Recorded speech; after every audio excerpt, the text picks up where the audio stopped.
Payment order বা পিপিও পেয়েছে কতজন? মাত্র 21,885 জন। দাঁড়ান, আমি কি ঠিক শুনছি? প্রায় 17.5 লক্ষ আবেদনের মধ্যে মাত্র 21,000? শতাংশের হিসাবে এটা কত? শতাংশের হিসাবে এটা প্রায় 1.2%। 2 বছরে কাজ এগিয়েছে মাত্র 1.2%। 1.2%? এটা তো অবিশ্বাস্য। মানে আজকের আবেদনকারী তো বটেই, তার পরের প্রজন্মও হয়তো এই নিষ্পত্তি দেখে যেতে পারবে না। সূত্র এই বিষয়ে একটা ভয়ানক হিসেবও দিয়েছে।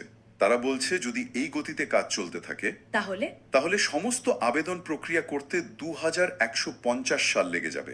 2150? এটা তো একটা প্রশাসনিক রসিকতা ছাড়া আর কিছুই নয়। কি বলবেন একে?